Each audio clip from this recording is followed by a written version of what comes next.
पिंड से जीवन चालू होता है और पिंड पे ही समाप्त हो जाता है। जन्म हुआ तब माता के गर्भ में पिंड के रूप में थे,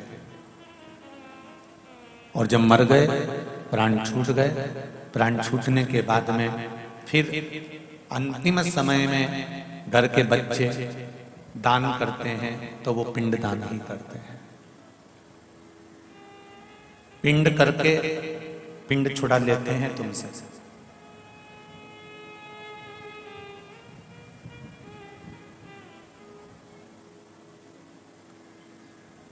जन्म हुआ तब भी हम शिव के थे, और मृत्यु हुई तब भी हम शिव के हैं।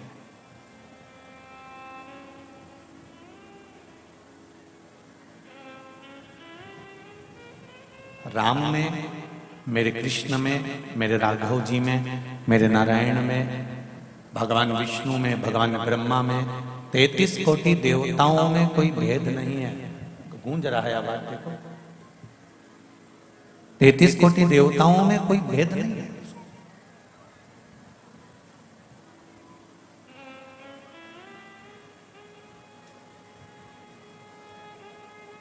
सब एक, और सबकी एकाग्रता एक।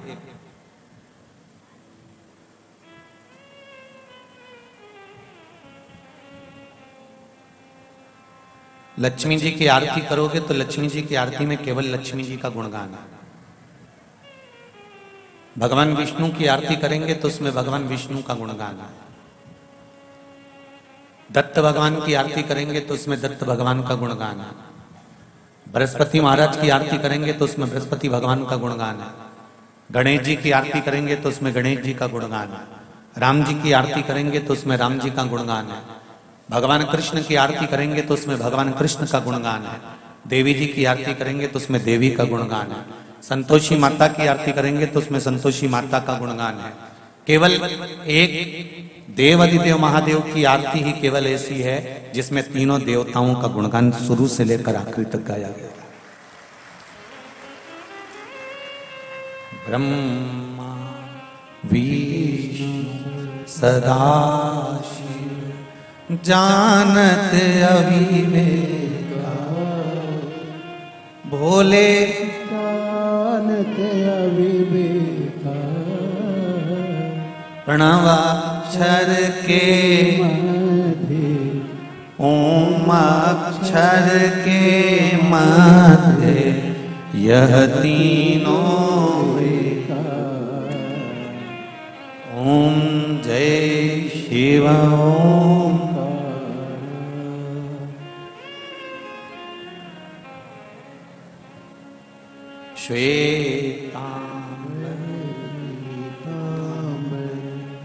बागांबर अंगे स्वामी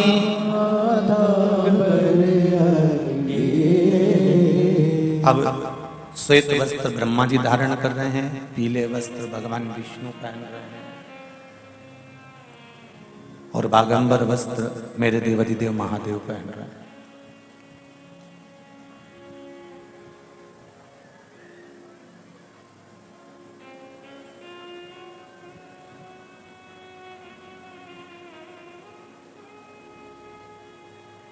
महाराज उनमें कोई भेद नहीं है।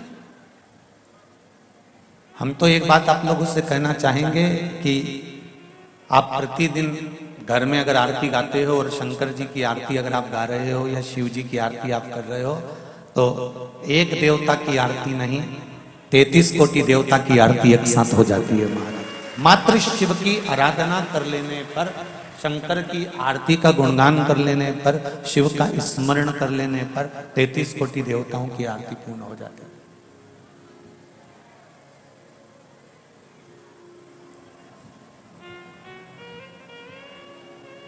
और जब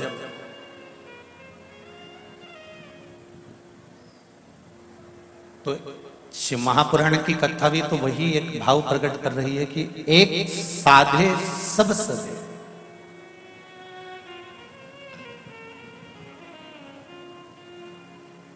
अलग से चंद्रदेव की पूजन करने की जरूरत नहीं है, अलग से सूर्यदेव की पूजन करने की जरूरत नहीं। अलग से ब्रह्मा जी की पूजन करने की जरूरत नहीं, अलग से देवी की पूजन करने की जरूरत नहीं। केवल एक देव अधिदेव महादेव को हमने जो जल चढ़ाया, शंकर भगवान की जो भक्ति हमने धारण करी, शिव का स्मरण जो हमने करा, भगवान शंकर का गुणगान जो हमने करा, भगवान शिव की अविरल भक्ति में जैसे ही हम डूबे, बस वही भक्ति हमको सब स्थान पर प्राप्त होगा, वही भक्ति।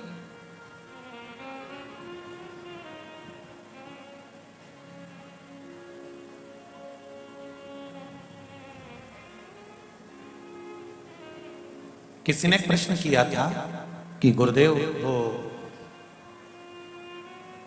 अगर शनि महाराज को पूजन करना है या बृहस्पति की पूजन करना है या गुरुवार की पूजन करना हो, बृहस्पति महाराज की या शुक्रदेव की या बुध देव की करना हो, तो क्या इनके लिए अलग अलग मंत्रों का स्मरण करना पड़ेगा? हाँ, हमारे शास्त्रों में मंत्र दिए गए हैं। ब्रह्मा जी का मंत्र अलग है तो बृहस्पति का मंत्र अलग है, तो बुद्ध का मंत्र अलग है, तो शुक्र का मंत्र अलग है, पर सारे मंत्रों का अगर निचोड़ है तो आप पंचाक्षर मंत्र का यदि जाप कर लेते हैं, नमः शिवाय, या षडाक्षर मंत्र का जाप कर लेते हैं, ओम नमः शिवाय, उतने में फल की प्राप्ति हो जाएगी। एक ओम अक्षर के भीतर, मात्र एक ओम अक्षर के भीतर, मात्र एक ओमकार के भीतर सारे यज्ञ, सारे अनुष्ठान, सारे वेद, सारे पुराण, सारे शास्त्र, सारे ग्रंथों का सार तत्व मात्र एक ओम अक्षर के भीतर छुपा हुआ है। केवल एक ओम अक्षर के भीतर सारे वेद, सारे पुराण, सारे शास्त्र, सारे मंत्र, सारे देवी देवता, सारे यज्ञ, सारे अनुष्ठान, सब कुछ केवल एक ओम के भीतर छुपा हुआ है। इसीलिए आरती के अंतर कहते हैं ना, ओम अक्षर के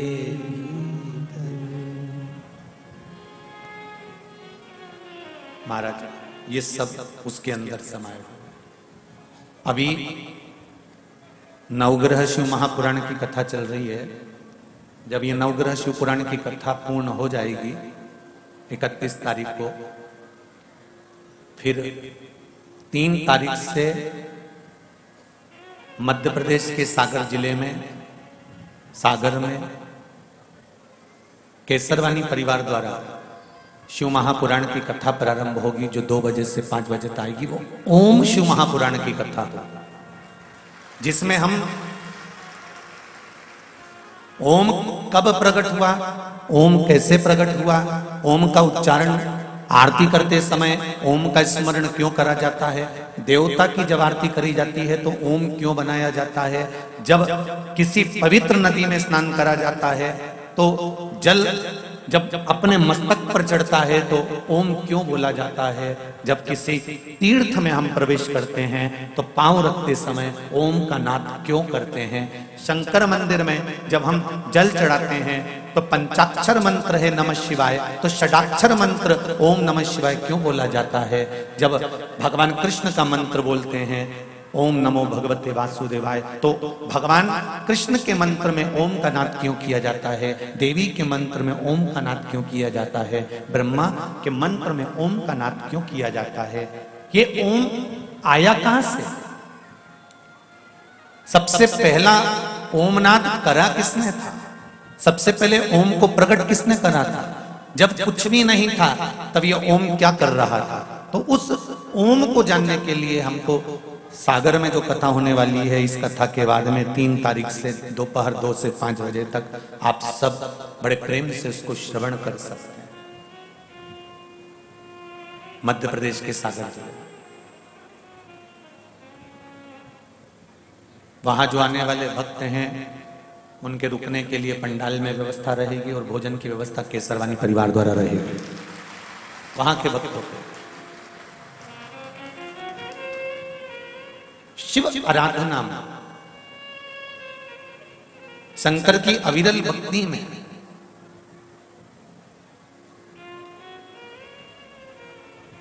हम भगवान को अलग अलग भेदित ना करें, हम भगवान को अलग अलग ना छोड़ें, भगवान को एक मानकर हमको साथ देना। अब कोई कहता है कि मंदिर जाने से क्या भगवान मिल जाएगा? आज के नवयुवक बेटे बेटियां, आज के नवयुवक बच्चे मंदिर जाने को तैयार इतनी जल्दी नहीं होते। फिर भी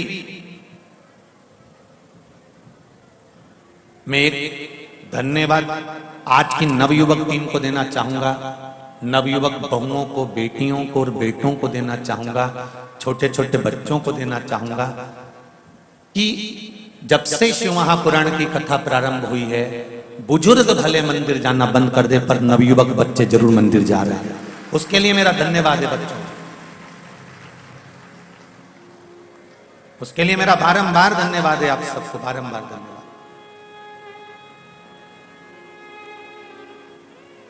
कि कम से कम ये नवयुवक बच्चे, नवयुवक बेटे बेटियां मंदिर जाना तो प्रारंभ करें, शिव की भक्ति में तो डूबना प्रारंभ करा।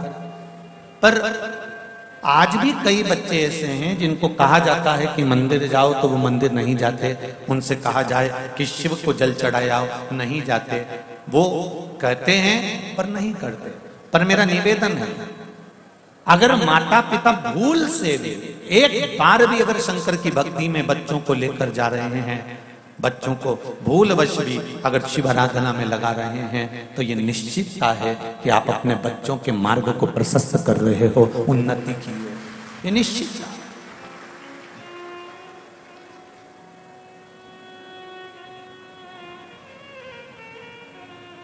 तेरी कृपा बिना न हिले एक भी लेते हैं श्वास, तेरी कृपा से तनु तनु। हे गंगाधार मुक्ति द्वार ओमकार तू, बोले ओमकार तू। आयो शरण तिहारी शंभो तार तार। बखान क्या करूं मैं राखों के ढेर का, चपटी भभूत में खजाना कुबेर का। चपटी भभूत में खजाना कुबेर का। बाबा मात्र आपके चरणारविंद की एक रज का मात्र कंकर ही हमको मिल गया तो जीवन की सार्थकता हो।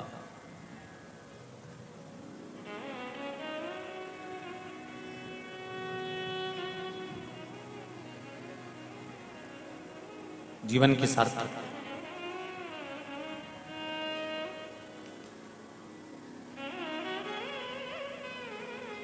एक संत के पास में पारसमणि थी, लोहे को छूले तो सोना कर दे।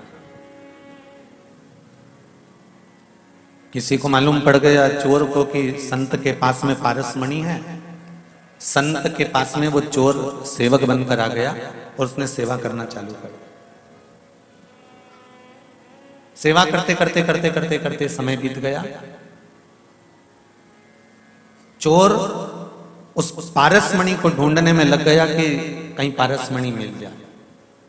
एक दिन गुरुजी स्नान करने के लिए गए, ये पारसमणि को ढूंढता रहा, नहीं नहीं। गुरुजी आए आज। गुरुजी ने कहा बेटा तूने मेरी बहुत सेवा करी, आज मेरा मन करता है कि मेरे पास एक मणि रखी है, मैं तुझे दे देता हूं। गुरुजी ने ऊपर एक लकड़ी के ऊपर एक मणि रखी हुई थी, डब्बी में बंद थी, कपड़ा लपेटा हुआ था। डब्बी खोली, उसमें कपड़ा लपटा हुआ था, मणि निकाली। गुरुजी ने कहा ये ले पारसमणि।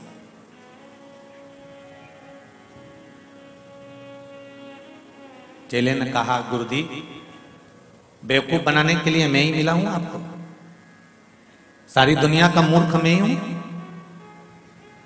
गुरुजी ने पूछा क्या हुआ ऐसा? मैंने कहा तेरे को मूर्ख बना दिया? देखो ना गुरुजी, जब यह पारसमणि है तो जिस लोहे की डिब्बी में रखी है उसको तो इसने सोना बनाया ही नहीं।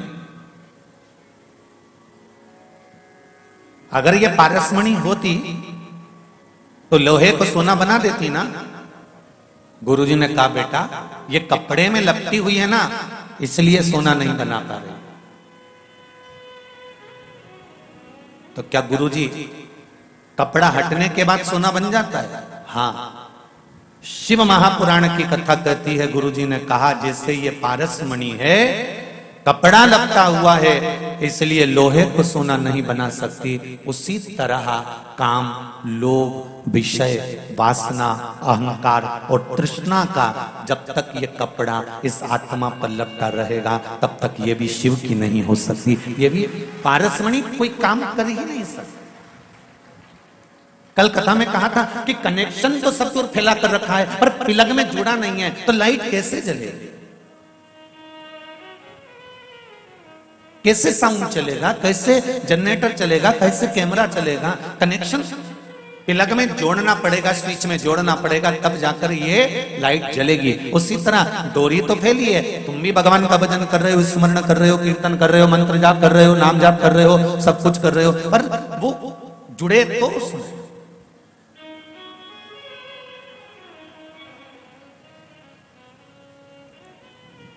जब तक वो जुड़ेगी नहीं तब तक सुख की अनुभूति होगी। पारसमणि अपना काम जब करती है जब उस पर कपड़ा नहीं होता, और ये आत्मा परमात्मा तक तब जाती है जब इसके भीतर अहंकार का कपड़ा नहीं होता। अहंकार का कपड़ा हटेगा, ये परमात्मा तक पहुंच जाए। कुछ पत्र हैं, देखिए।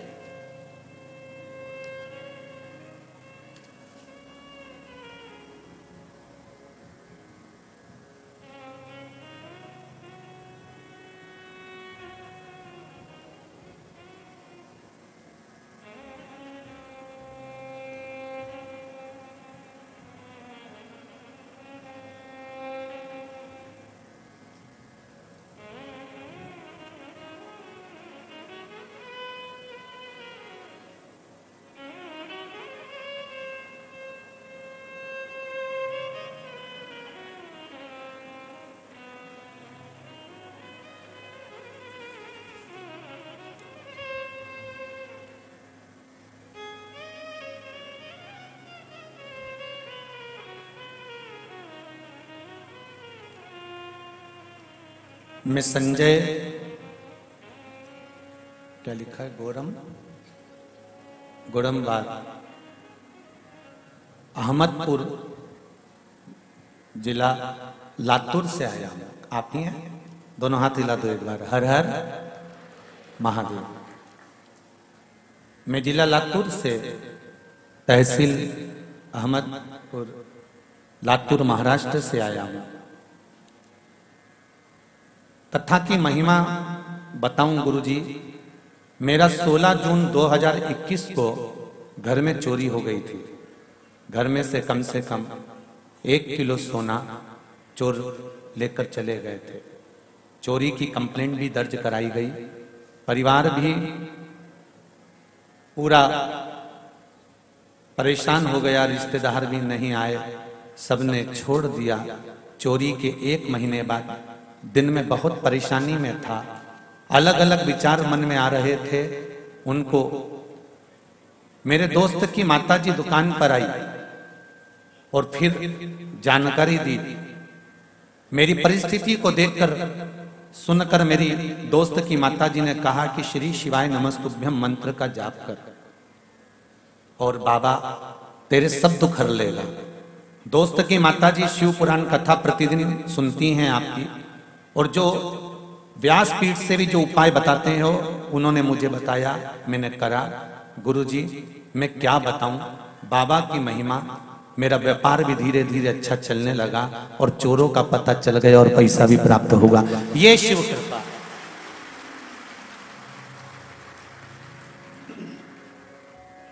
बैठो बैठो।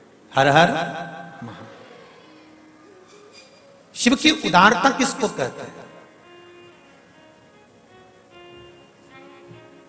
शिव की करुणा किसको कहते हैं?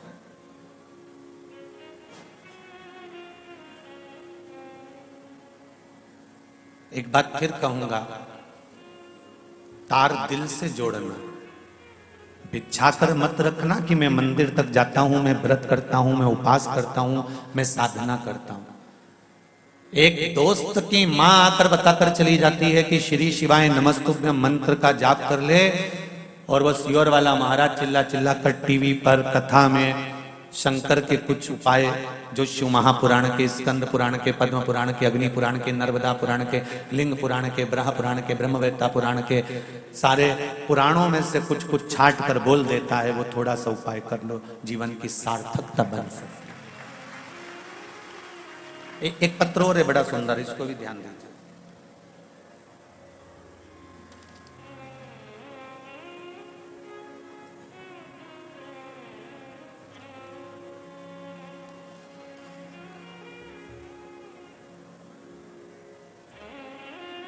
मेरा नाम अनीता बोंद्रे है, मैं सोलापुर से आई हूं। कहीं बैठी हैं अनीता जी? सोलापुर वाली आप ही हैं?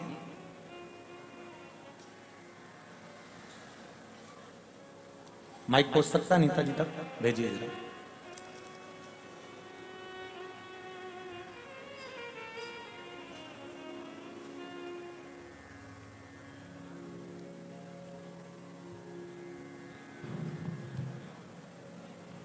श्री शिवाय नमस्तुभ्यम। फास्ट पहुंचाओ, एक दूसरे को देकर बढ़ाते जाइए।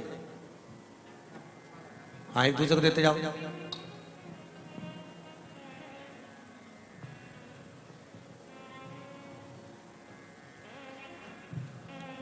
श्री शिवाय नमस्तुभ्यम गुरुजी। अनीता जी, श्री शिवाय नमस्तुभ्यम, बहुत बहुत साधुवाद। पहले तो आपको धन्यवाद दूंगा कि मेरे देव अधिदेव महादेव ने आपका सुहाग 1 घंटे बाद वापिस लौटा दिया, उसके लिए धन्यवाद दे रहा हूं। आपका सुहाग 1 घंटे बाद वापिस आया, ये मेरे शिव की कृपा है। क्या हो गया था बहन जी? मैं कुबरेश्वर धाम को रुद्राक्ष मणि के लेने के लिए आ रही थी जी। मेरे पति और मैं जी। उनको तीसरा अटैक आ गया था रास्ते में। हाँ, रास्ते में। फिर वो उनकी प्राण निकल गई थी, बेशुर हो गए थे जी। उनके मुंह में पानी नहीं जा रहा था, प्राण निकल चुके थे। हाँ, पूरा बेहोश गए थे, ऐसा शरीर पूरा एक जी समाप्त हो चुका था। फिर मैं रो रही और कान में उनके श्री शिवाय नमस्तुभ्यम का मंत्र बोली जी, और पानी उनके मुंह पर छीटा जी। फिर बस रोकने को बोली, मैं अस्पताल लेकर चलो करके। इसमें आपने लिखा है फिर कोई एक भाई आए? हाँ, एक भाई आकर बोले आप अस्पताल लेकर मत जाओ, आप शिवर को जाओ, कुबरेश्वर धाम को जाकर रुद्राक्ष का पानी पिलाओ बोले। मेरे को अस्पताल लेने को वो मना किया, मैं लेकर नहीं गई। उधर जाकर पानी पिलाया, उनकी जान अब बहुत अच्छी है, उनको एक गोली भी नहीं दी, और डॉक्टर के पास लेकर अभी तक नहीं ले गई मैं। अब डॉक्टर का चेकअप करवा दिया? अच्छा है। हाँ, बस कुबेर भंडारी ऐसी कृपा बना कर रखिए, अब स्वस्थ है ना? हाँ, अभी बस बिल्कुल अच्छे हो। बाबा की कृपा। बैठिए, श्री शिवाय बैठिए। शिव है ये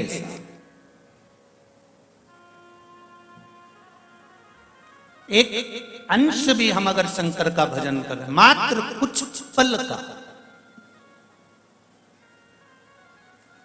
इसमें आपने एक लाइन लिखी है दीदी कि मैं उस नवयुवक व्यक्ति को धन्यवाद देना चाहती हूं जिसने अचानक आकर मुझसे कहा कि रुद्राक्ष का जल पिला दो।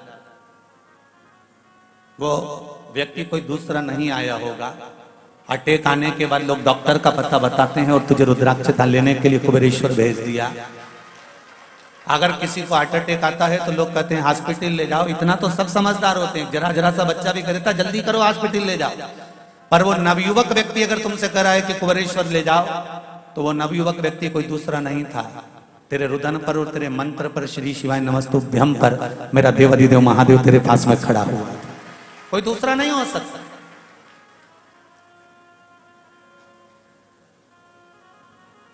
हम केवल उसकी भक्ति कर लें, उसका स्मरण कर लें, और ऐसे एक पत्र नहीं, ये ढेरों पत्र हैं जिनको आप और हम बीच बीच में श्रवण करें। और भी रखे हुए, अभी पढ़े नहीं, बहुत सारे हैं, तो पढ़ने में थोड़ा टाइम तो लगेगा। और ये किसी मेरे शंकर को किसी प्रमाण की जरूरत नहीं पड़ती। मेरा शिव आपकी जिंदगी में ऐसा प्रमाण लाकर खड़ा कर देता है कि आपके भीतर विश्वास जागृत हो जाता है और आप शंकर की भक्ति में 24 घंटे डूबे रहते हो। फिर दुनिया के लोग आपको भले कुछ भी कहें, एक अविरल भक्त,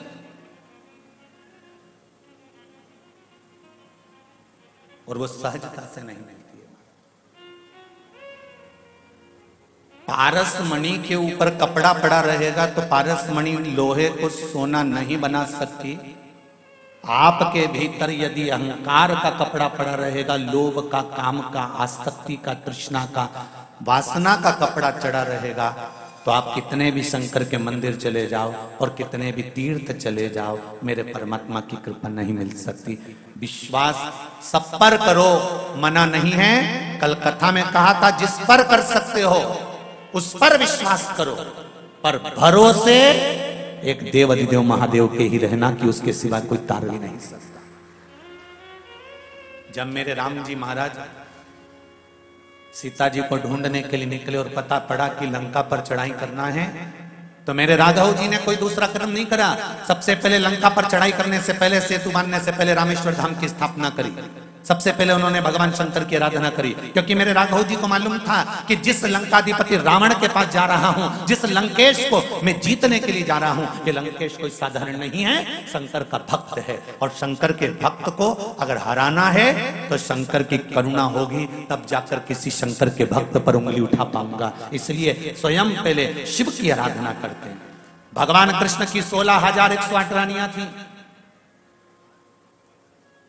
और 16,108 रानियों से जब भगवान कृष्ण के यहां संतान नहीं हुई, तब उन्होंने गर्गाचार्य बाबा को बुलाया और गर्गाचार्य बाबा से कहा कि मेरी 16,108 रानी और मेरे यहां संतान नहीं, आप कृपा करिए। रुक्मणी, सतभामा, जामवंती, कालिंदी, मित्रवृंदा, लक्ष्मणा, इतनी इतनी मेरी पत्नियां और संतान नहीं है। भगवान गर्गाचार्य जी ने कहा, शिवलिंग का निर्माण करो, पार्थिव शिवलिंग का निर्माण कर कर उसकी पूजन करो। एक एक रानी के साथ में 11-11 दिन तक भगवान कृष्ण ने शंकर भगवान का शिवलिंग का पूजन करा।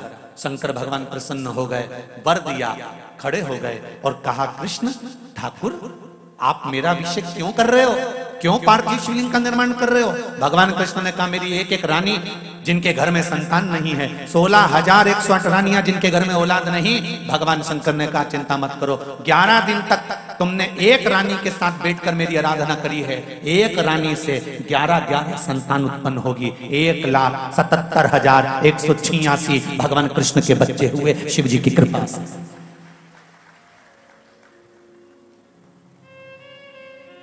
दस लड़के, एक लड़की भगवान कृष्ण की प्रत्येक रानी से हुए थे। 10 पुत्र और 1 पुत्र।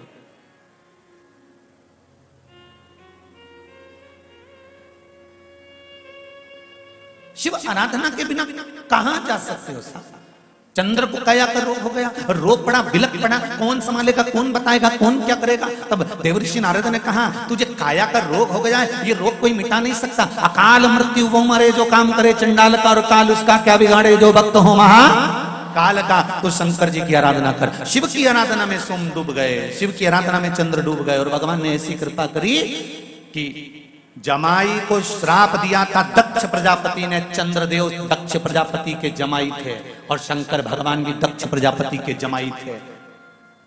जब दक्ष प्रजापति को मालूम पड़ा कि चंद्र की काया ठीक हो गई, तो दक्ष प्रजापति को तो क्रोध आ गया, और क्रोध में आकर दक्ष प्रजापति ने चारों तरफ हाहाकार मचा दिया कि इसको बचाने वाला आखिर कौन है। तब दक्ष प्रजापति को मालूम पड़ा कि सती का पति शिव। दक्ष प्रजापति का हृदय डोल गया और सोच लिया, अगर चंद्रदेव की काया शंकर ने अच्छी करी है, मतलब मेरे वचन को मिथ्या कर दिया, तो अब शंकर मेरी सभा में नहीं बैठ सकता। अंदर ही अंदर थोड़ा थोड़ा कुड़ने लगे, भीतर के भीतर थोड़ा थोड़ा अहम उत्पन्न हो गया। और हुआ क्या, पूरी सभा में शंकर जी का अपमान कर दिया। सती मैया जलकर भस्म हो गई, शिव को आमंत्रित नहीं करा, शंकर वहां आए नहीं, आमंत्रित ही नहीं करा। हुआ क्या है? मेरे शिव ने ये नहीं देखा कि ये मेरा साड़ू भाई है, कि कौन है। बस शंकर तो ये देखते हैं कि उसने भजन करा है, शिव ने ये देखा है कि उसने साधना करी है, शंकर भगवान ने ये देखा कि उसने आराधना करी है, शिव ने ये देखा कि उसने स्मरण करा है। भगवान शंकर ये नहीं देखते, उसके लाखों दीवाने बड़े से बड़े उसके चरणों में कंकड़ माटी से पड़े। उसके लिए कोई करोड़पति है तो वो भी बराबर है, कोई रोडपति है तो वो भी बराबर है, उसके लिए कोई धनवान है तो वो भी बराबर है, और कोई साधारण है वो भी बराबर है। उसके लिए कोई बड़ा नहीं, कोई छोटा नहीं। वो तो कहता है कि जिसने मुझे दिल से भज लिया। और देखो शंकर भगवान को देवता भी भजते हैं तो असुर भी भजते हैं। रावण ने भी भजा, कंस ने भी भजा, कौन नहीं भजता।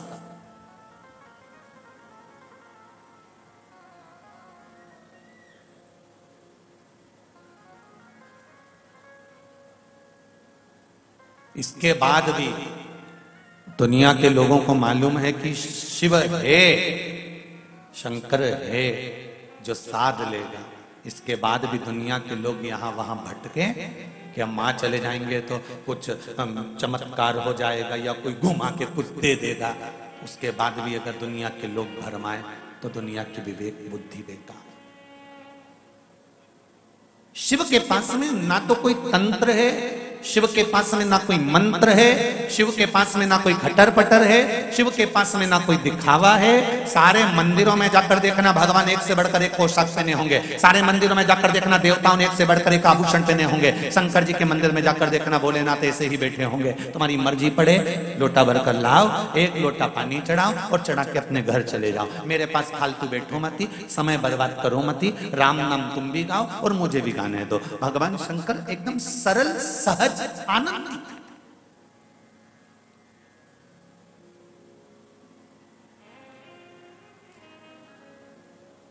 उसकी भक्ति की अविरलता आपके जीवन को सुख देती है।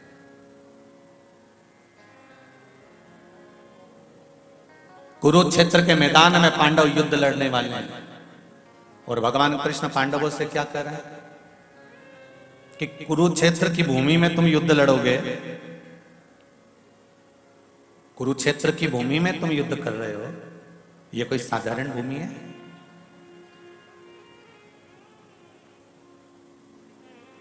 कितना छाट बीन करने के बाद कुरुक्षेत्र में युद्ध रखा था भगवान ने, हस्तिनापुर में नहीं। कथा, सत्संग, भजन, कीर्तन, स्मरण, पूजन, पाठ, ये जो भी होता है ना कुछ जगह की, इस स्थान की मूलता से होता है। ये कथा बाहेती परिवार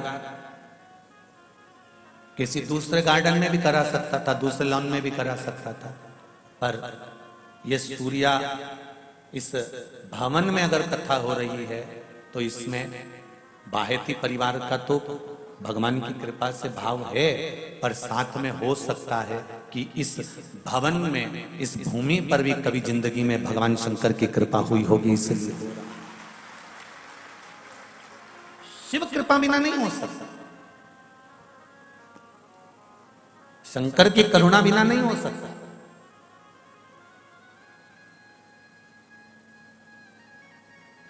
अगर कुछ मिल रहा है शिव की कृपा से, भगवान कृष्ण को मालूम पड़ा कि हस्तिनापुर में युद्ध होना है, कौरव और पांडवों का युद्ध होना है, तो कौरव और पांडवों के युद्ध के लिए भूमि को ढूंढा गया। कौरव और पांडवों के युद्ध के लिए भूमि को देखा गया कि कोई ऐसी भूमि ढूंढ कर लेकर आओ जहां पर कौरव और पांडवों का युद्ध हो, पर युद्ध हो उस समय पर इन दोनों का संधि ना हो जाए, इन दोनों का मिलन ना हो जाए, ये एक दूसरे से जुड़ ना जाए, एक दूसरे के प्रति इनका प्रेम जागृत ना हो जाए, ऐसी भूमि ढूंढी जाए। आप अगर कोई फंक्शन करते हो ना तो अपने घर के पास की जगह देखते हो, बोलो सही है कि गलत? शादी करोगे तो घर के पास की जगह देखोगे, कथा करवाओगे तो घर के पास की जगह देखोगे, किटी पार्टी करोगे तो घर के पास की जगह देखोगे, जन्मदिन की पार्टी करोगे, शादी की सालगिरह मनाओगे तो घर के पास की पार्टी देखोगे। आप अपने घर के पास की जगह देखते हो कि हमको सहूलियत हो जाए। तो कौरवों और पांडवों का युद्ध होना था तो हस्तिनापुर में होना था, फिर कुरुक्षेत्र में जाकर क्यों करा? और कौरव और पांडवों का युद्ध अगर भगवान कृष्ण को कराना था तो द्वारका में करा लेते, फिर कुरुक्षेत्र क्यों गए? क्योंकि भगवान कृष्ण ने अपने दूतों को बुलाकर कहा था पूरी पृथ्वी पर घूम कर आओ और ऐसी भूमि ढूंढ कर लेकर आओ जहां पर भाई भाई की हत्या कर, उसको गले नहीं लगा।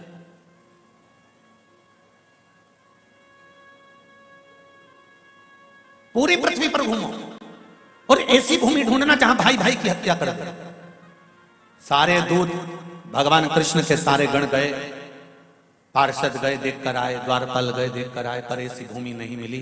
अंत में कुरुक्षेत्र पहुंच गए, जहां पर बड़े भाई ने छोटे भाई से कहा, जा खेत में पानी अंदर घुस रहा है, प्रवेश कर रहा है, वहां पर मेड़ बांध दे। मेड़ बांधना मतलब मिट्टी से रोक देना। जा पानी को रोक दे। छोटे भाई ने कहा, मैं रोटी खाने जा रहा हूं, भोजन करने जा रहा हूं, भैया आप फ्री हो, आप जाकर रोक दो। बड़े भाई को क्रोध आया, कंधे पर हल रखा था, छोटे भाई के माथे पर मार दिया, पेट में हल मार दिया और उसको हल से खींचता हुआ ले गया और ले जाकर जहां से पानी आ रहा था वहां मिट्टी की जगह अपने छोटे भाई को सुला दिया। भगवान कृष्ण के सेवकों ने देख लिया और जाकर ठाकुर जी से कह दिया, हमने वो भूमि ढूंढ ली जहां पर भाई भाई का दुश्मन है। वो भूमि कौन सी है? तो कहा कुरुक्षेत्र की भूमि है। भगवान कृष्ण ने कहा, कुरुक्षेत्र की भूमि में अब मुझे युद्ध तो कराना है, मना नहीं है, पर जब ये आपस में एक दूसरे को मारेंगे, पांडव मारेंगे कौरवों को और कौरव मारेंगे पांडवों को, कौरव जीत गए तो हस्तिनापुर उनकी हो जाएगी और पांडव जीत गए तो हस्तिनापुर उनकी हो जाएगी। पर जो सैनिक 13 अक्षौणी सेना इनकी है तो 19 अक्षौणी सेना उनकी है। जब ये सैनिक आपस में मरेंगे, इनको क्या मिल रहा है? इनको हस्तिनापुर का राज्य मिल रहा है, इनको हस्तिनापुर प्राप्त हो रहा है। भगवान कृष्ण ने कहा, रुको, मुझे ध्यान लगाकर देखने दो कि जिस भूमि पर मैं युद्ध करवाऊंगा, इस भूमि पर मरने वालों की दशा क्या होगी, मुझे वो देखना। तब भगवान कृष्ण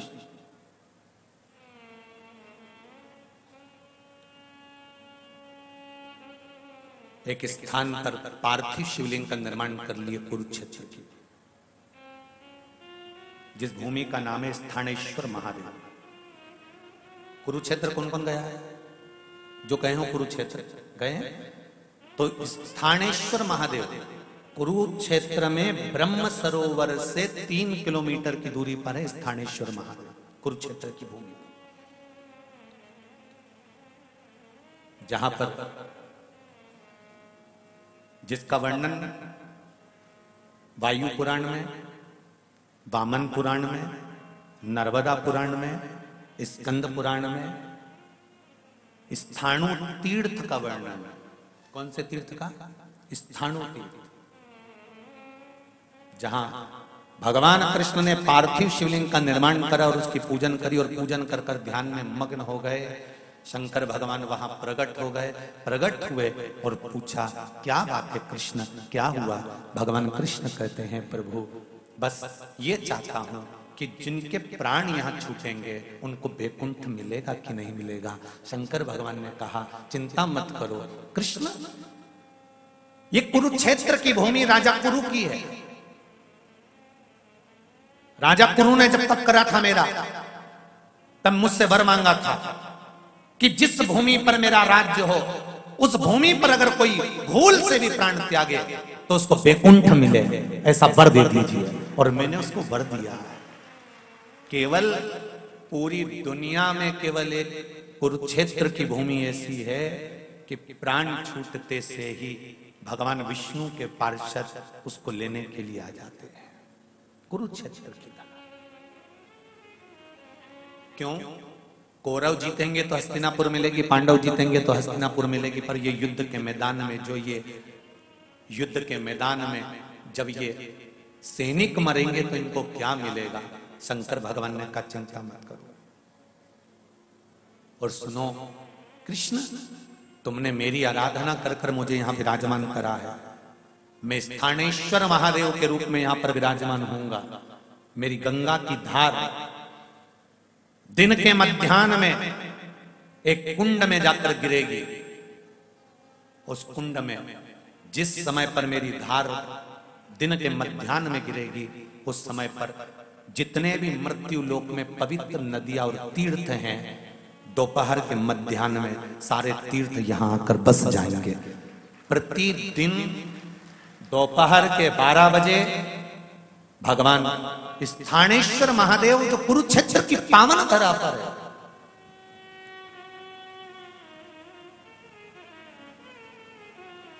सामने जहां कुंड बना हुआ है, वहां स्थानेश्वर महादेव के सम्मुख में दोपहर के मध्याह्न में 12 बजे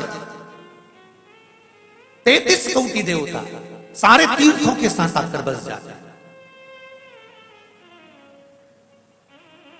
कभी मौका मिले तो स्थानेश्वर महादेव के सामने जो कुंड हो वहां पर दोपहर में 12 बजे स्नान करने का महत्व किसी भी दिन जाकर कर सकते। स्थानेश्वर महादेव मेरा ओघड़दानी, मेरा भोलेनाथ, मेरा त्रिकालदर्शी, मेरा कैलाशी, मेरा विनाशी, मेरा शंभु, मेरा शंकर, मेरा देव अधिदेव महादेव। ये नहीं कि धनपति को तारता होगा, गरीबों को नहीं। मेरा शंकर सबसे पहले। और देखो शिव के पास में तो सब भृंगी, श्रृंगी, नंदी, ये सब बड़े विचित्र विचित्र है। आप लोग जितने भी भगवान विष्णु की शादी हुई तो 33 कोटि देवताओं को बुलाया, ब्रह्मा जी की शादी हुई तो 33 कोटि देवताओं को बुलाया, सब वीआईपीओ को बुलाते हैं। शंकर भगवान की शादी में किसी को वीआईपी को निमंत्रण नहीं दिया गया था, सब अपने आप आ गए थे। शंकर जी की शादी में निमंत्रण केवल जिनको कोई नहीं बुलाता था, मेरे भोलेनाथ जी ने उनको निमंत्रण देकर बुलाया था कि तुम भूत, प्रेत, डाकनी, पिशाचनी, चुड़ैल, डाकनी, जितने भूत प्रेत थे इनको कौन निमंत्रण देता है? कौन चाहेगा कि शादी में भूत और प्रेत आए? इसके बाद भी भगवान देवाधिदेव महादेव ने अपने मंगल विवाह में अपनी शादी में डमरू खड़काकर डाकनी, पिशाचनी, चुड़ैल और भूत को बुलाया कि तुम आओ।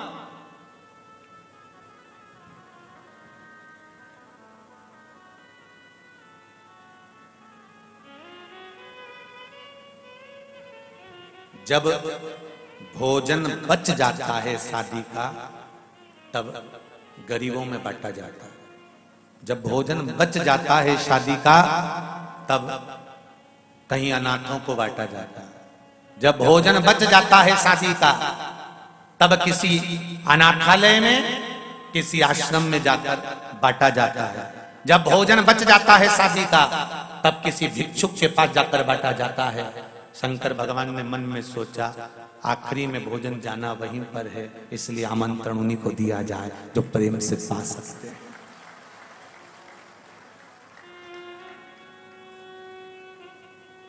₹5 करोड़ की भी शादी कर लेना, 56 तरह का आइटम खिला के देख लेना, जाने वाला व्यक्ति बुराई करता ही जाएगा।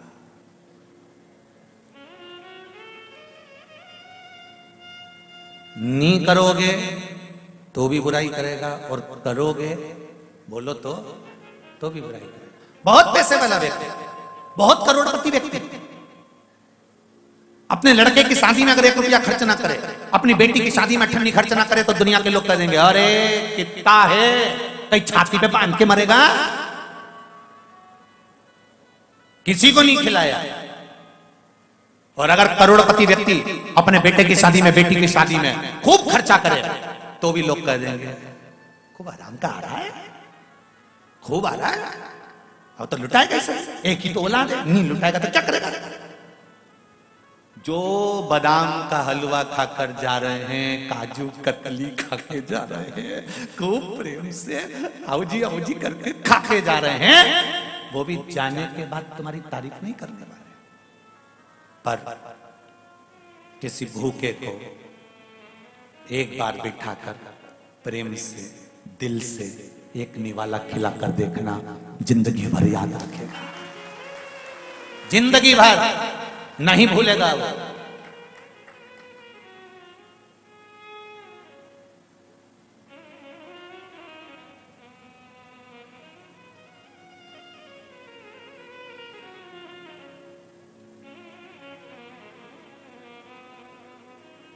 एक बहुत प्रसन्नता का बात है, बहुत अच्छी बात है बोलो तो बोल दो रे भैया, बोल दो।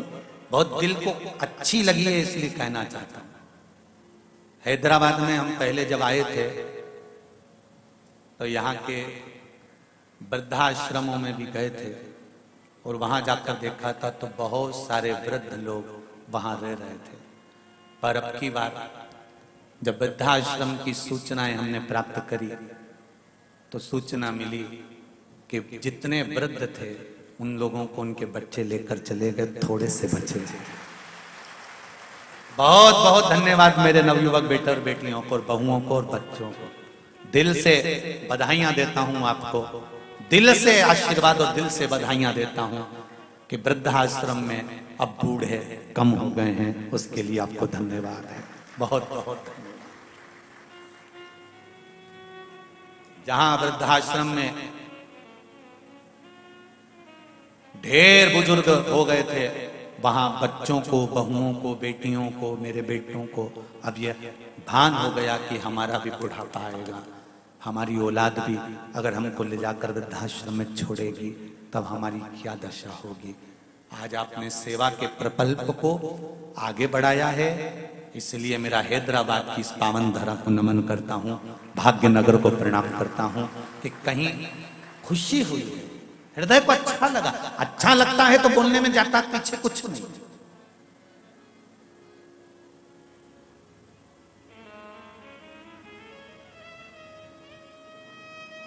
अब करो सेवा। आप 1 करोड़ की शादी करो, 5 करोड़ की शादी करो, 50 लाख की शादी करो, 40 लाख की शादी करो, तुम्हारी मर्जी पड़े, पूरी दुनिया का धन लुटा दो, हमें मतलब नहीं है। हमारा तो इतना सा कहना है कि उस शादी में से थोड़ा सा रुपया निकालकर कहीं गरीबों के बीच में पहुंचकर, साधारणता के व्यक्ति के बीच में पहुंचकर, या हम ये भी नहीं कहेंगे कि तुम दूसरी जगह खर्च करो, अपनी समाज में भी अगर कोई थोड़ा सा भी डाउन है तो प्रयास करना कि उसकी बेटी या उसके बेटे की पढ़ाई या उसके लिए कुछ अच्छा करने का प्रयास हम करें, जिससे हमको जीवन में सुख मिले, हमें अपने जीवन में एक आनंद की अनुभूति मिले। हम दूसरी जगह का नहीं कहते कि आप वहां जाकर दे दो या वहां जाकर दे दो, हम तो ये भी कहेंगे कि दिल से करो, बस जो कुछ करना है इस हृदय चित्त से, इस आनंद से करो। शंकर भगवान ने कहा भगवान कृष्ण से, कन्हैया इस भूमि पर स्थानेश्वर महादेव के रूप में मैं पूजा जाऊंगा, और सुनो कृष्ण, कुरुक्षेत्र की ये पावन धरा, जिस धरा पर अगर संसार का मनुष्य आकर एक बार स्थानेश्वर महादेव का दर्शन करता है या स्थानेश्वर महादेव पर एक अक्षत का दाना भी समर्पित करता है, तो सुनो, एक कृष्ण वो जन्म और मरण के सारे जीवन काल के 84 के चक्कर से छूटकर भगवान नारायण के धाम वैकुंठ में जाकर विराजमान हो जाएगा। स्थानेश्वर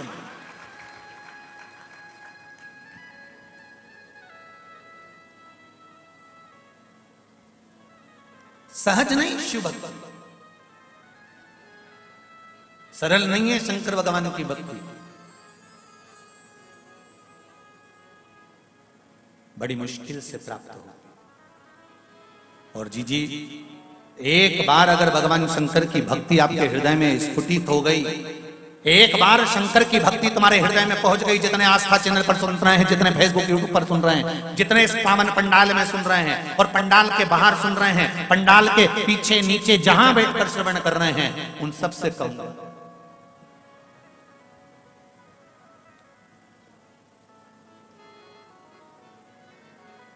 ये इस एसी के पंडाल में आज जगह नहीं, तो बाहेती परिवार ने व्यवस्था करी कहीं बाहर नीचे साइड में पीछे कि कहीं लोग आराम से बैठकर कथा कर तत्व ग्रहण कर ले।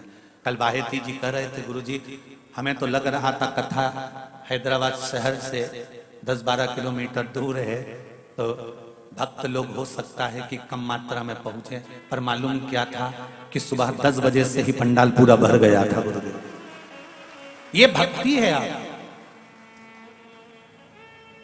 ये हृदय के बीच की भक्ति, शिव स्मरण की भक्ति।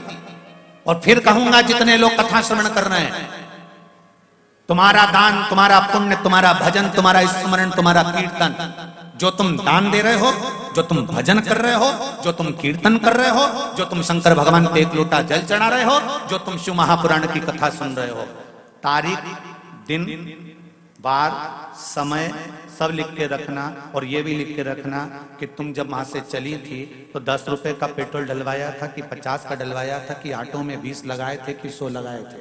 3 महीने के अंदर मेरा बाबा तुमको वो 1000 गुना कर देता है कि नहीं देता, वो हिसाब जोड़ के रखना। केवल शिव पुराण नहीं, गीता में भगवान कृष्ण कहते मेरे लिए खर्च कर दे।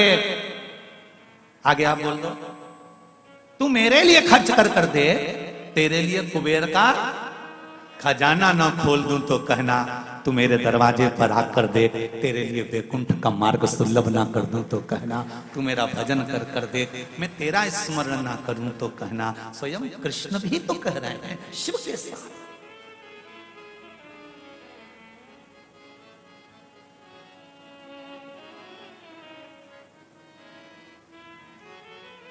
भाग्यशाली है बायती परिवार। और आप सबसे भी कहूंगा, अगर मेरे शंकर भगवान कृपा कर दे, मेरे शिव कृपा कर दे, मेरा शंकर आप इस व्यासपीठ के मध्य में बैठकर श्री शिवाय नमस्तुभ्यम का जाप कर भगवान शंकर से कहकर जाना, भोलेनाथ ऐसा धन हमको भी देना कि जिंदगी में एक बार शिव महापुराण की कथा हम भी कराएं, एक बार शिव महापुराण की कथा करवाएं। और बाहेती जी बता रहे थे कि माताजी और पिताजी ने प्रण लिया था। पिताजी कह रहे थे कि कथा करवाएं, शिव महापुराण की कराएं। तो बच्चों ने कहा पापा भागवत जी करा लेते हैं, रामायण जी करा लेते हैं। नहीं, शिव पुराण कराएंगे। तो कहा अपन अपने इधर के महाराज जी को ढूंढ लेते हैं, वो शिव पुराण कर। नहीं करूं तो मैं माता पिता को भी नमन करता हूं कि आपकी दृढ़ता थी और बड़ी दृढ़ता थी, इसलिए देवाधिदेव महादेव ने यहां बुला लिया। एक पत्र आया है बड़ा सुंदर, देखिए कितना भाव लिखा उसने।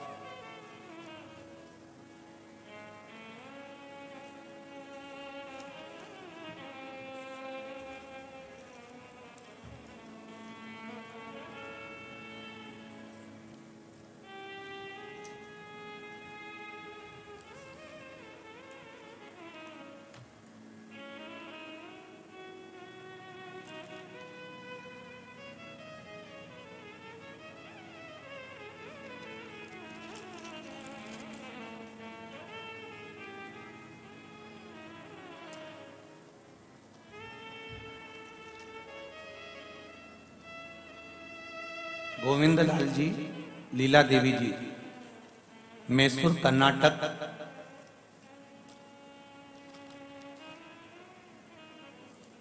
कहां बैठे हैं आप? ही हैं? दोनों हाथ हिला दो एक बार, हर हर महादेव। आपने लिखा है माता जी, मैं 64 साल की हो गई हूं। बधाई हो आपको।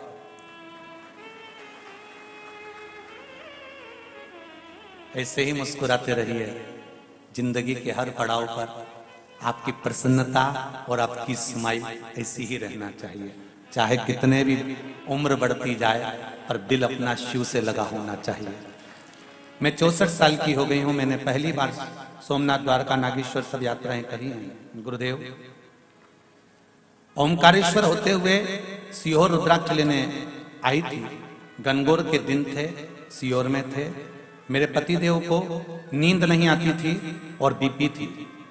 अब बाबा की कृपा से रुद्राक्ष के जल से उनकी बीपी और नींद दोनों ही बाबा ने संभाल ली है। और नींद के लिए महादेव की 5 बेटियों के नाम लेकर सोते हैं, अच्छी नींद आती है। जया, विषहरा, शामरीवारी, दौतली और देव, ये शंकर भगवान की 5 बेटियां हैं जो गंगा के जल से प्रकट हुई थी। इनका नाम लेकर सोते हैं तो नींद अच्छी आती है गुरुदेव। अब दवाइयां लेना बंद कर दी हैं, सारी दवाइयां पूर्ण तरह से बंद कर दी है। आशीर्वाद लेने के लिए आई हूं, या तो मैसूर में या सीहोर में या पुष्कर में आप शिव महापुराण की कथा कर दो हमारे लिए, बस इतना वर दे दीजिए। मां, आपका भाव है, बाबा देवाधिदेव महादेव को आप विनती करिएगा, बाबा चाहेगा जरूर कराएगा। बैठिए, हर हर महादेव, दिल से कहा है।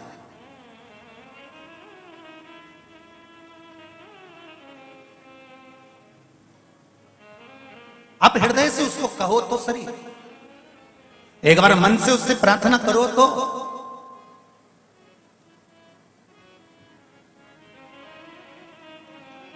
सुनेंगे। तेरे डमरू की धुन सुन के मैं काशी नगरी आई हूँ। तेरे डमरू की धुन सुन के मैं काशी नगरी आई हूँ। मैं काशी नगरी आई हूँ। मैं काशी नगरी आई हूँ। मैं काशी नगरी आई हूँ। मैं काशी नगरी आई हूँ। मैं काशी नगरी आई हूँ। मैं काशी नगरी आई हूँ। मैं काशी नगरी आई हूँ। मैं काशी नगरी आई हूँ। मेरे बोले ओ बम बोले मैं काशी नगरी आई हूँ। मेरे बोले ओ बम बोले मैं काशी नगरी आई हूँ। बड़े आनंद के साथ दोनों हाथों से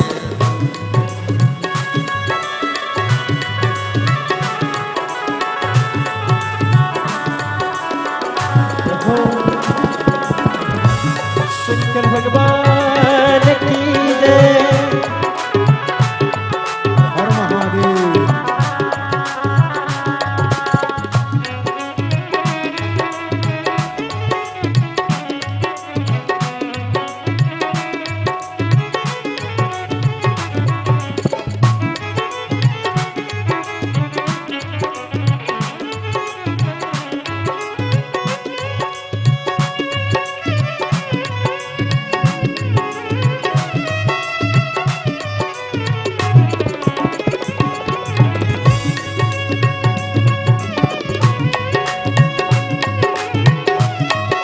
जय हो।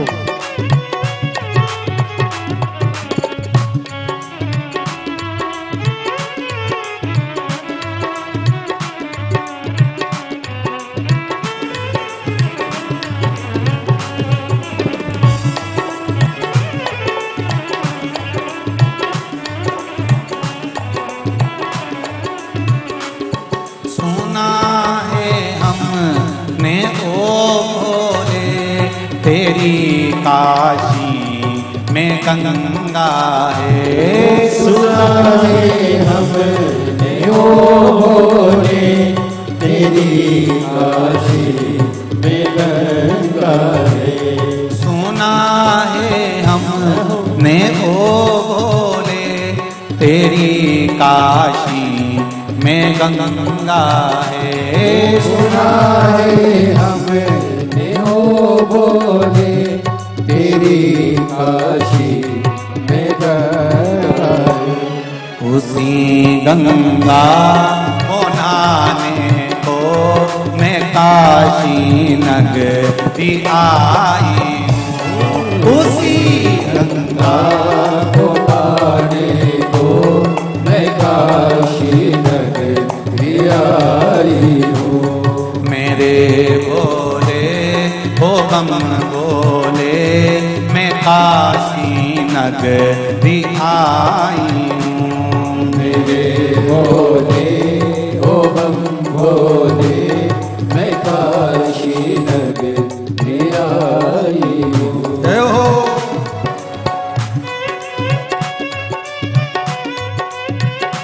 हर महादेव।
काशी में मुक्ति है। सुना है हमने ओ बोले तेरी काशी में मुक्ति है। सुना है हमने ओ भोले तेरी काशी में मुक्ति है। सुना है हमने ओ भोले तेरी काशी में मुक्ति है। उसी मोक्ति को पाने को मैं काशी नगरी आई हूँ।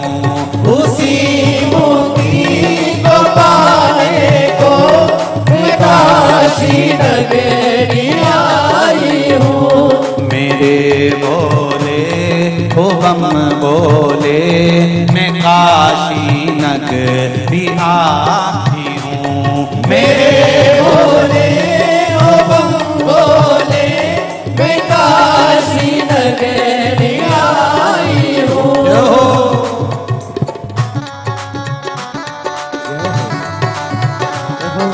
बोले हर भोले।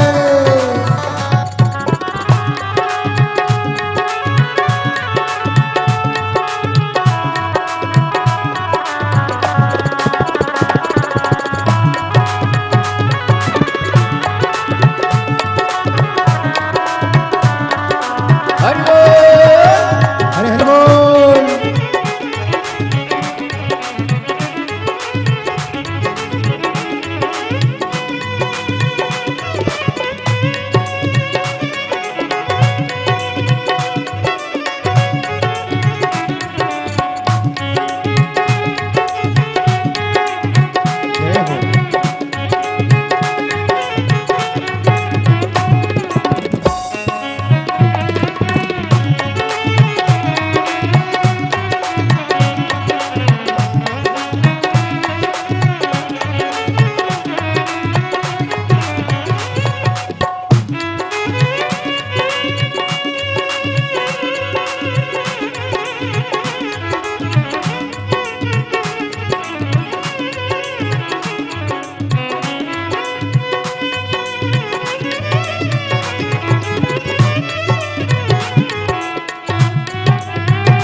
सुना है हमने ओ भोले तेरी काशी में गौरा है। सुना है हमने ओ भोले तेरी काशी में गौरा है। सुना है हमने ओ भोले तेरी काशी में गौरा है। सुना है हमने ओ भोले तेरी काशी में गौरा है। उसी गौरा को पाने को मैं काशी नगरी आई हूँ। उसी गौरा को पाने को मैं काशी नगरी आई हूँ। मेरे भोले ओ हम भोले मैं काशी नगरी आई हूँ। मेरे भोले ओ बम भोले मैं काशी नगरी आई हूँ। मेरे भोले ओ हम भोले मैं काशी नगरी आई हूँ। मेरे भोले ओ बम भोले मैं काशी नगरी आई हूँ। मेरे भोले ओ हम भोले मैं काशी नगरी आई हूँ। मेरे भोले ओ बम भोले मैं काशी नगरी आई हूँ।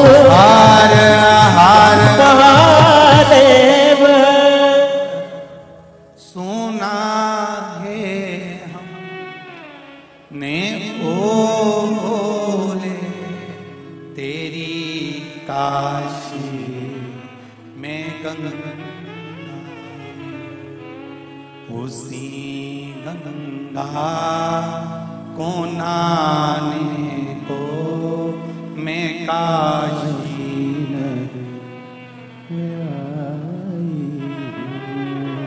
मेरे भोले ओ बम भोले मैं काशी श्री शिवाय नमस्तु श्री शिवाय नमस्तु श्री शिवाय नमस्तु श्री शिवाय नमस्तु श्री शिवाय नमस्तु। बाबा से हृदय की बात करते हुए भगवान शिव की कथा कर रहे हैं। शंकर भगवान और माता पार्वती का जो मंगल विवाह हुआ था, उस विवाह के बाद में भगवान शंकर के तेज पुंज को मां गंगा जी को दे दिया गया था और गंगा जी के जल से षडानंद कार्तिकेय जी का जन्म हुआ था। भगवान शंकर के 13 बच्चे हैं। उन 13 बच्चों में से गंगा जी के जल से 11 बच्चों का प्रागट्य हुआ। 6 षडानंद कार्तिकेय, 5 शंकर भगवान की बेटियां जया, विषहरा, श्यामली बारी, दौतली और देव। ये जो 5 शंकर भगवान की बेटियां हैं, जिसको पूरी रात्रि भर स्वप्न नजर आते हो, पूरी रात ऐसा लगता हो कि जैसे फिल्म चल रही हो, सोते से स्वप्न ही स्वप्न दिख रहा।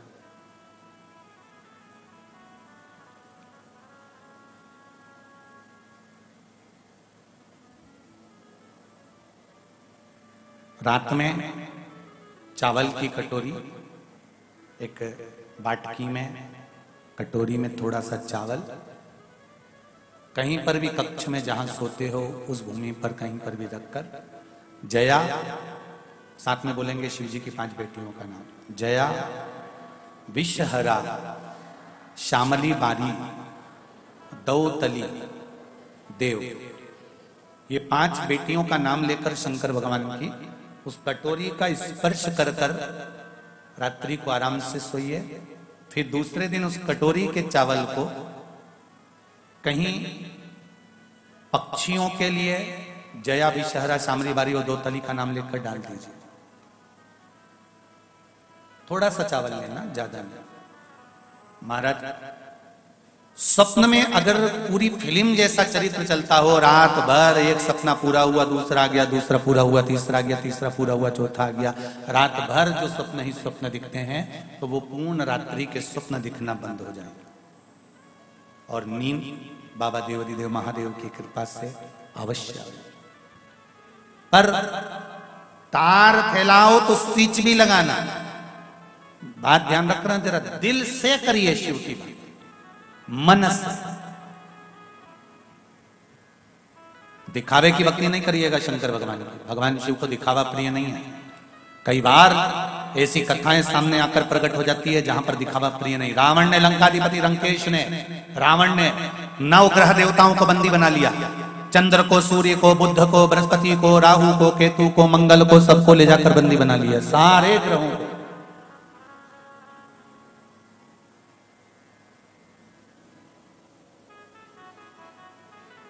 और लंकाधिपति रावण ने सबको बंदी बनाने के बाद में तुरंत भगवान शंकर जी के पास चले गए। शंकर भगवान ने जैसे ही रावण आया, और रावण के आने से पहले राहु के पिता विप्रचित, क्या नाम था राहु के पिताजी का? विप्रचित।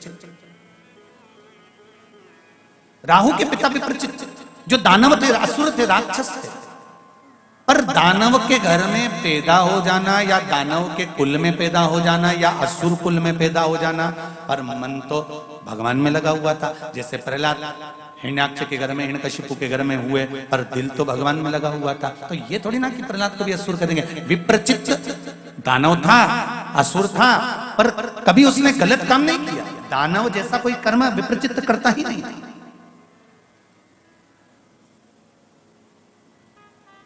लंकाधिपति रावण भगवान शिव के पास पहुंचे, उससे पहले विप्रचित्त भगवान शंकर के पास पहुंच गया।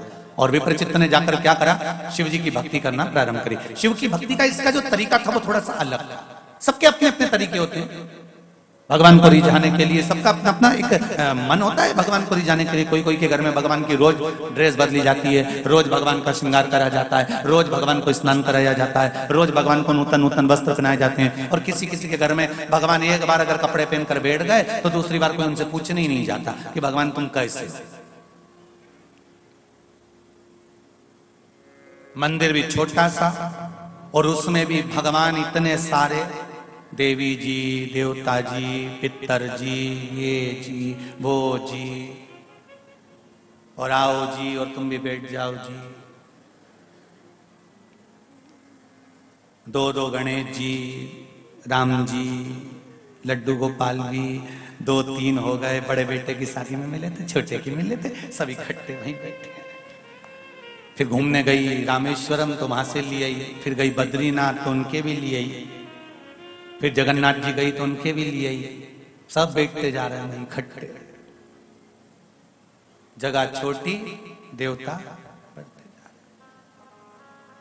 गणेश जी भी कई बार शंकर भगवान से बोल चुके, पिताजी फिर गई है द्वारका जी। शंकर जी बोले पकड़ के लाएगी, थोड़ा सरक के बैठो। फिर थोड़ा खसक के बैठे। आई द्वारका जी ले आई, फिर वो भी बैठ गए।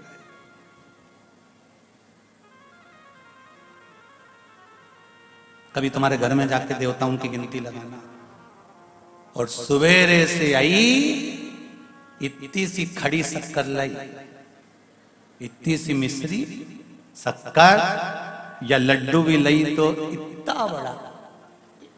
भगवान को छोटा अच्छा लगता है ना, इतना सा लड्डू, इतनी सी बर्फी, और भगवान के सामने रख के हाथ जोड़ के और घंटी पकड़ के, तन मन धन सब कुछ तेरा, भगवान के ठेंगा तो अंदर कर ले।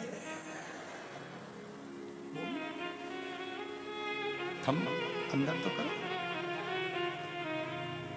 अब गणेश जी कह रहे हैं पिताजी मैं खाऊंगा, शंकर जी के मैं खाऊंगा, देवी जी के मैं खाऊंगा, पितर जी के मैं खाऊंगा, राम जी के मैं, कृष्ण भगवान के मैं, सारे देवता बैठे इतने सारे। और भगवान को कपड़े वपड़े पहना के खूब ठसा ठस बिठा के, और कलश पास में रखा था, मालूम पड़े वो भी लुढ़क गया, भगवान की ड्रेस भी गीली हो गई। अब गणेश जी कह रहे कि पिताजी ये तो गीले हो गए। पिताजी बोले बेटा अब तो गई कल ही आएगी। क्या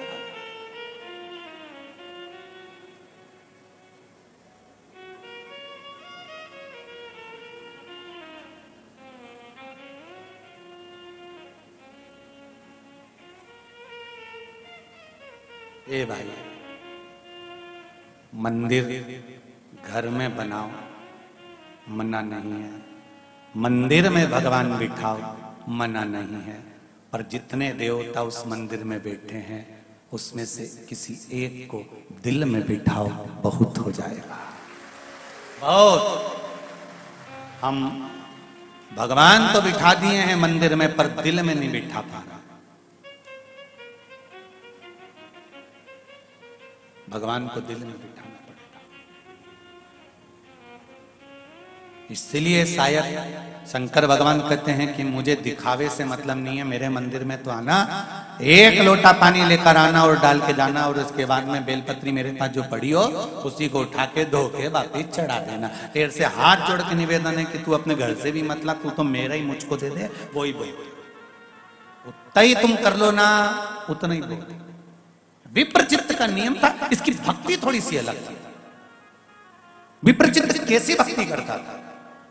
तो विप्रचित्त की जो भक्ति थी इसको कोई मंत्र साधना, कोई तंत्र साधना, कोई कुछ आता तो था नहीं। विप्रचित्त एक काम करता था, शंकर भगवान के मंदिर में जाता था, शिव के द्वार जाता था, शंकर की चौखट पर पहुंचता था, कैलाश धाम पर जाता था, भगवान शंकर के काशी में जाता था, और वहां पर कुछ अगर पड़ा हुआ है, कुछ फैलारा पड़ा हुआ है, कुछ कचरा पड़ा हुआ है, कोई सामग्री पड़ी हुई है, तो उसको उठाकर विसर्जन कर देता था। कोई निर्माल्य पड़ा हुआ है, उसको विसर्जन कर देता था।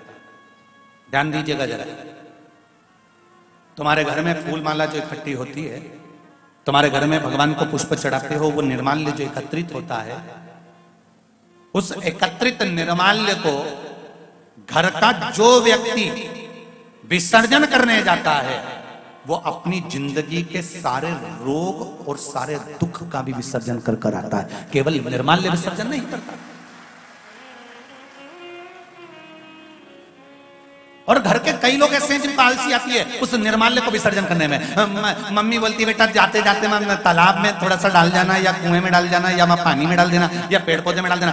अरे मम्मी तुम छोटे वाले को बोल दो, छोटे से कहा बेटा तू चले जाना, उसने अपने बेटे से कहा तू चले जाना, बेटे से कहा तो उसने उसको कहा। पर शिव महापुराण की कथा कहती है, विप्रचित्त की कथा कहती है, राहु